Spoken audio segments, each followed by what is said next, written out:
recognize way at the end there, Johanna Spencer.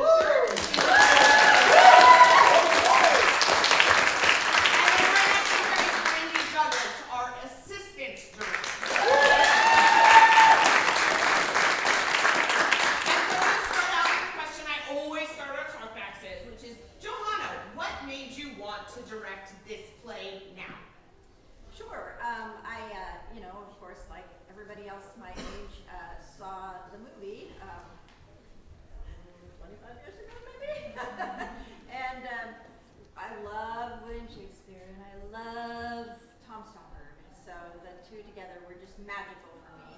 And then 10 years later, Lee Hall wrote this play, and ever since then I've just been thinking, well, I wonder what it's like, and it can't be that good, and blah blah blah. But oh my God, when I finally read it, maybe 6 or 7 years ago, I went, wait a minute, I like this, and I love the whole. I think it's really timely with the whole talk about genders, and you know. That the queen knows what it's like to be a man or a woman in a man's job, and I love. If you've ever seen anything I've directed before, you know I love strong women, and I love women who are adventurous. So that's one of the big things that always draws me to a show. One of the most exciting things about this show, and there were many exciting things about it, but for me, one of the things I really admired and what a lot of audience members have called out so far is the costumes. And so we have Sharon here, who led our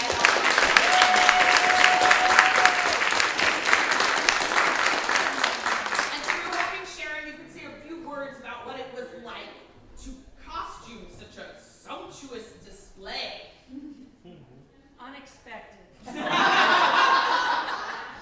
It turned out to be a little bit more than I was originally anticipating, but by the grace of God, I had a crew of builders and seamstresses and creative people, several of whom are hanging around here, who took on major projects. We had doublets being built all over town and even in Albany. Something up in Independence was, I think the Fighting Cape was made up there.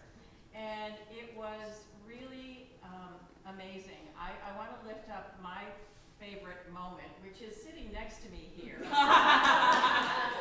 I think this is the favorite costume I've ever made in my life because it is the kind of thing that makes theater so much fun. All of these wonderful appliques were a table runner that I found at the art thrift store. And they inspired the whole thing, and it worked so well. But that's what makes community theater such a blast. To find some random piece of fabric sitting down in the costume room and imagine what it can do and what it can be. But to have so many people play such a part in this, whether it was simply sewing on buttons or at the last minute finishing up Mr. Tilney's costume. That was a nail biter. Yes.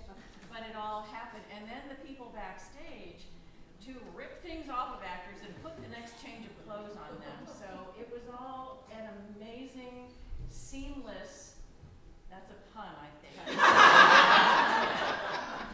Hopefully nothing was seamless, but it was an amazing experience for me, something I haven't done in probably 25 years. So I'm grateful, Johanna. Thank you. We are grateful. And now we'd like to open it up for anyone who's here. If you have any burning questions you would like to ask any of the actors or crew on stage right now. Don't all jump at once. Leslie, is that wig hot? No, but it, as the days have gone on, it's become pretty itchy right here. Okay. And you're not done yet. And you noticed I was wearing a wig. My husband, he does look at me. Leslie, I feel like I'm going to see you in town with one of those outfits on. If I can sneak him out of the dressing room, you will. Well, Asia, as the person the most time in quick changes, both in costume and in playing two different characters, essentially. What was it like to make those huge transformations from scene to scene? Definitely a little stressful. At the beginning, I was like, I really want to be fully present for this whole show, and then I quickly realized there was no real way. When I'm like, okay, what's next? What's next? What's next? But thankfully, I have a wonderful little wardrobe team that is always waiting in the wings to like immediately rip things off me and put things on. And Jax, our wonderful hair and makeup designer, is there to do the wig swap. Thank you guys. Truly cannot imagine doing any of this without you. Thank you, thank you, thank you. It's fun. We have had an unusual number of what we like to hear at the Majestic called playsicles this season, which are straight plays that involve an unusual amount of music. And this was definitely one of them.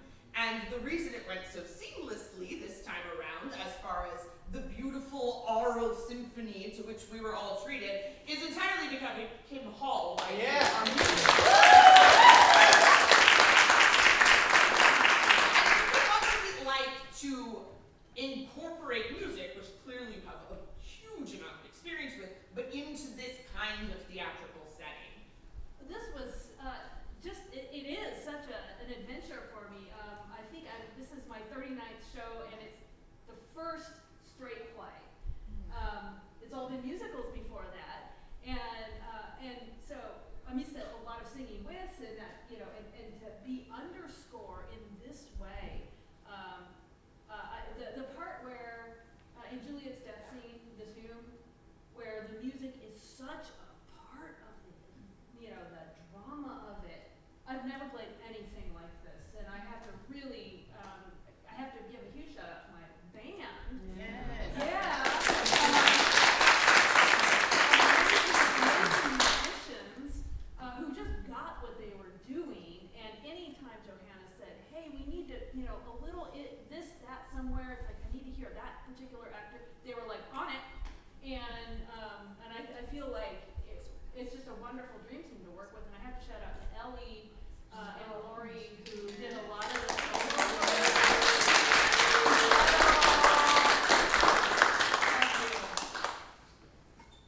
Well, Rufus,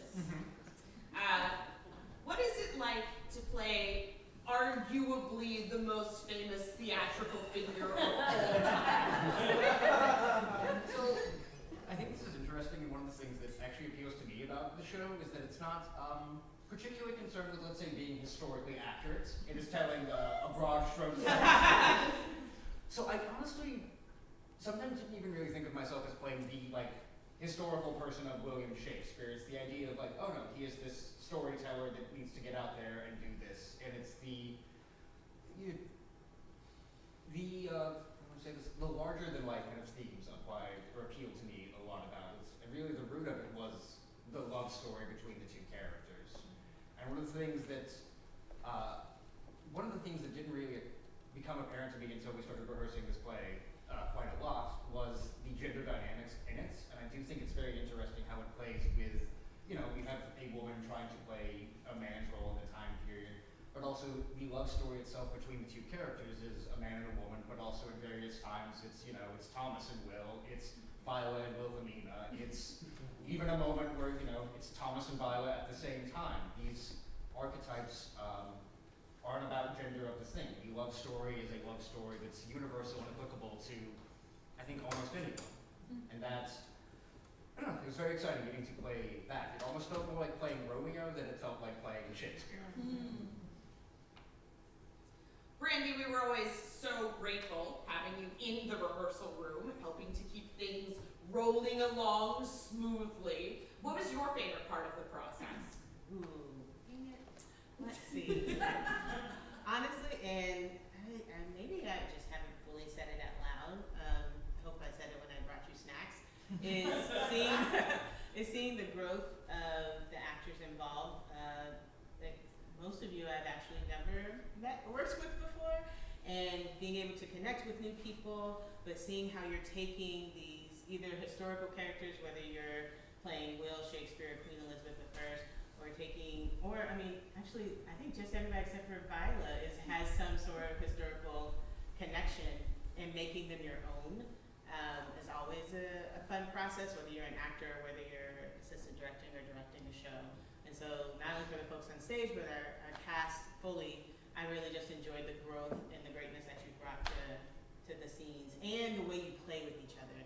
This cast specifically did a lot of connections with each other of like, maybe I do this, or maybe I do this, and having those conversations with each other and watching that play out is always fun to watch. All right, I'm gonna open it one more time for questions from the audience. It's kind of a silly question, but so you put them both in the pit at the end. How is that staged on other plays, or what does it say in the script? Like, Yeah, I have an answer for that. Sure. I mean, there's tons of choices of how it could be done. Some people don't have pits on their stage, so they'll just like push them off stage in a cage, or lock them up in a closet or something like that. Most of them, they put them in a pit that is backstage or off stage, but it's usually behind where the players are. And then Tilney comes out from the curtain. But because we have this pit stage here, and it was easy, and it was down front, and I also wanted the dog, and I wanted everybody to see it, that was just the choice I made. Let's just put them all down stage, everybody comes down stage, everybody can see that they're down there, and then we'll have Tilney as if by magic he found his way out and comes up the door later.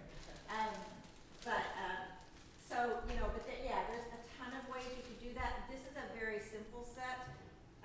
Typically, they will use sort of a traditional Shakespearean looking set that's all across the stage, but I didn't see how I was going to do that and have musicians on stage too on this particular stage. Also, I like to just keep things simple in the way I direct. I like to have very simple sets, very simple props, simple costumes. That's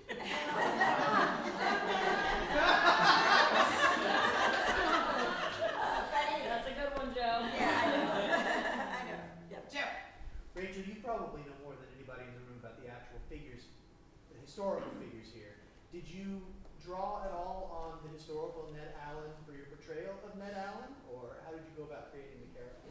Oh, yes. I knew a lot about Ned Allen going in. He is one of my favorite historical figures from the period, as he's like arguably one of the first superstar actors as we think of it.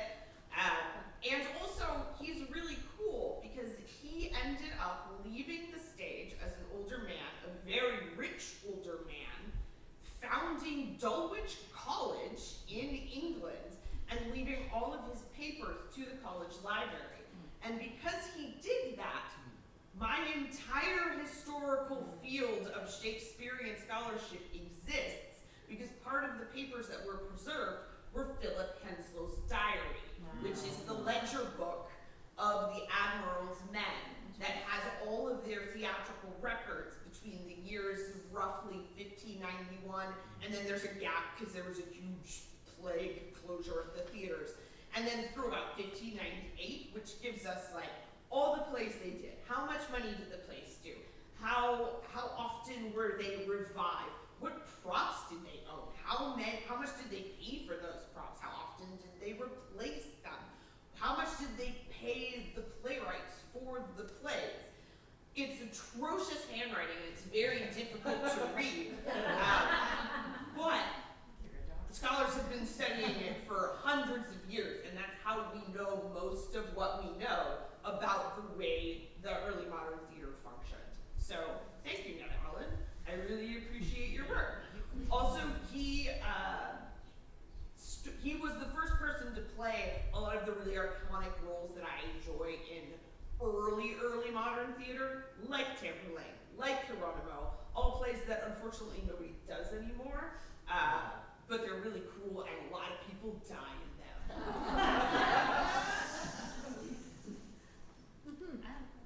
Yes, I'll end that.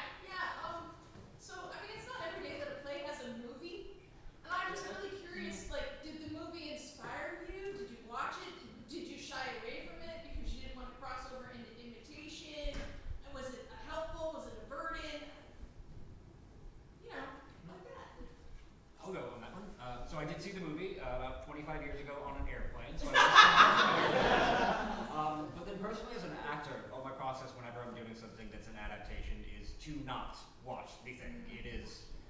you know, I want to come at a script fresh and with my own takes, and also with, you know, the company that we have together and see what we can do with this material.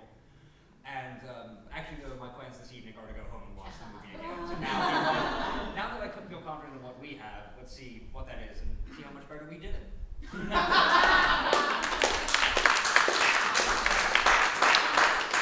would like to say that for me, I wanted to come as close to the movie as I could. And you, Bobby, you made this amazing doublet. And it really does it. I will say I did catch sight of myself in the mirror backstage today and thought, wow, I do look like Joseph Fiennes on that. Need more eyeliner. I needed more pumpkin pants, though. Yeah, except that Patrick, the man wearing the pumpkin pants, is doing nothing but complaining about the You should have seen his face when I handed it. Except in the rest of our faces. He's a trooper. Yes. Is that a question back there?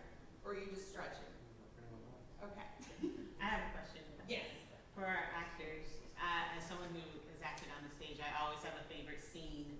I would love to know your favorite scene in the show.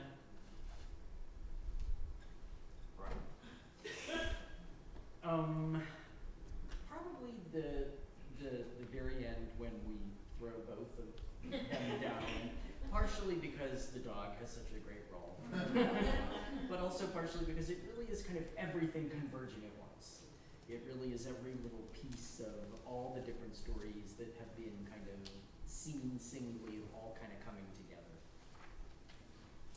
My favorite probably varies from day to day, performance to performance. In general, the balcony where Marlo is attempting to help me woo Viola is very fun, and I like the callbacks to you know, the Shakespeare Romeo and Juliet itself. Although today I personally felt like us doing our Romeo and Juliet death scenes was my favorite thing in today's performance. Yeah, the balcony for me as well was very fun. Also, I just love being on the balcony, getting to interact with the set. But honestly, lately, the Romeo and Juliet, like, kissing scene with us and Sam has started to beat out. The audience reaction makes me feel so excited about it. So that one I was intimidated by. Every single time. It was so intimidating, and so it took me a while, but now that we're comfortable with it, it's so much fun. Sorry, babe. What about you, Leslie? And it's someone had, and people have asked me that, and I just couldn't answer that because I have, for the duration of this program, watched as much as I can, either out in the audience or on the monitor, because I'm not in it all that much. I just love it. I just have loved it consistently.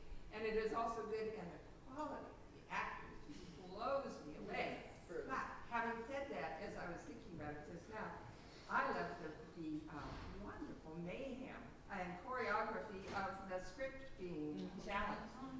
And the fact that the accuracy of your throwing it over the shoulder and somebody's catching it. And then the line with Henslow, you know, do something. And he's up there plaintively, I am.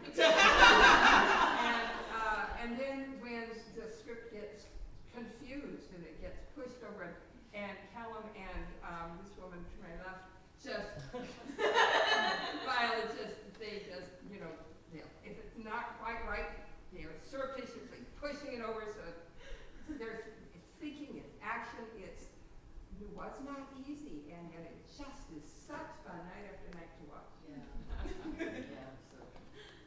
Leslie, this is actually your second time playing this role.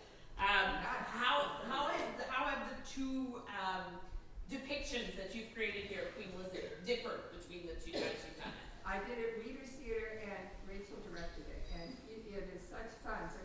You can imagine being directed by Rachel, someone who knows so much about Shakespeare, and you can always, by God, hear what she's telling you to do. And obviously my outfits this time, I have fallen in love with my mirror image. Don't make me go on stage, I have to tear myself away from looking at it. It's so gorgeous. But it's certainly deeper. You're given more time to think, and there were certain scenes that I was playing sort of out of hand,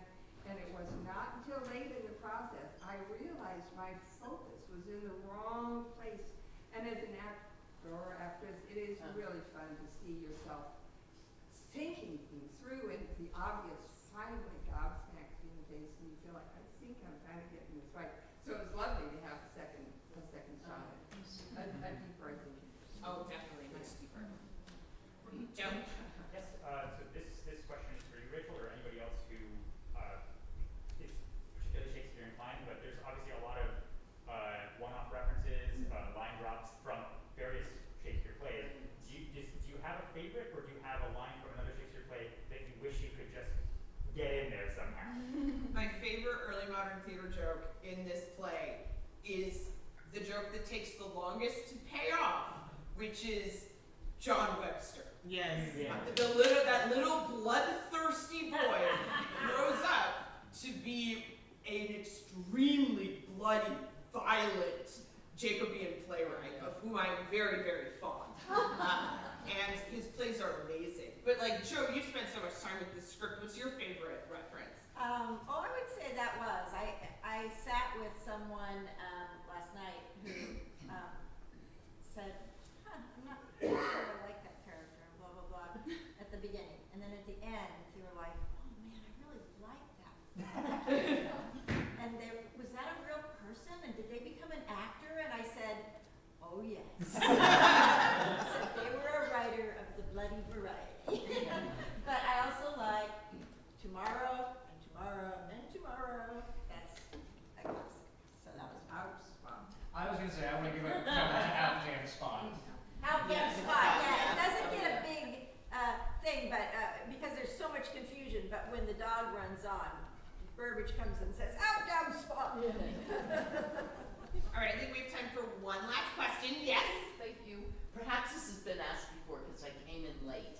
I wanted to know about the costuming. Oh yeah. Has that already been answered? Oh yeah, well, sort of, but I think that we can ask you, Sharon. You have talked about your favorite costume, which is Henslow's. Did any of the other costumers have like a really favorite costume that they absolutely love working on? Well, I wanted to lift up Erica Jones, who is downstairs collecting smelly shirts for me to wash. But she is the genius behind the Queen Elizabeth costumes. And with Erica in the room, we were constantly reminded of the historicity in which we were not dwelling very well. But because one of the things about, costuming in community theater, particularly with a play like this, is to have your ideal of to be historically correct, but to have to make it work, A, with the budget you've got, which is scary sometimes, and with what you can find in the community. We borrowed from Albany and OSU and people's own closets. Right. And so it was wonderful that so many of the actors had pieces of their own that they brought, shirts and boots, and decorated their own hats. And Mr. Fennyman made his apothecary hat. But trying to make that balance to come to that place where you can say, make it work. And Yeah. to do your best with what you can find and what you've got. I was really lucky. I was given a whole lot of material right before this started, and so that made a huge difference because it saved my budget, so we could give it to Erica for the Queen. And so but all of those little miracles that happen, but really trying to find I wanted it to be as close to the movie as possible, but also to, this is community theater, and so where's that place in the middle? But I was just so lucky with people willing to say, oh, I'll make a doublet, and I said, here's this weird pattern, go for it.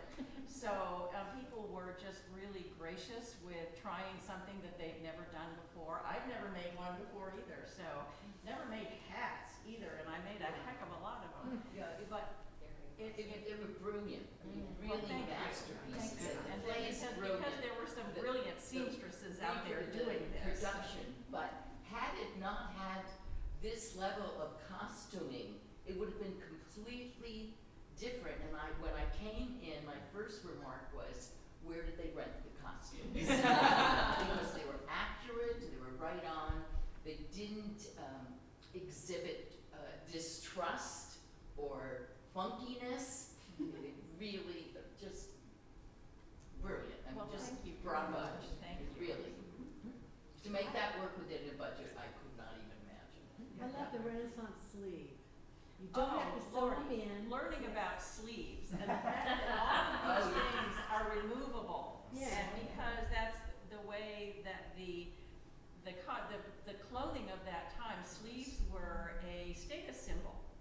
And so, and they would change them. So we could have had, you could have had different sleeves, right, if somebody given me other material. But so we made them all so that Thomas Kent could have the whole costume when he auditioned, but then for rehearsals, because it was cooler and easier, took the sleeves off. So there were people backstage trying to retie sleeves on all the time, and so, but they were all made that way so that they will have more staying power as costumes to be used again in other productions. So they'll be vests and not always doublets. But again, none of us were expecting that. Yeah, and I'd like to expand on that. So in 1993, I was on this stage in a production of Much Ado About Nothing. And the blue jacket that Will wears as Romeo was from that production. Wow. So we still got stuff down there.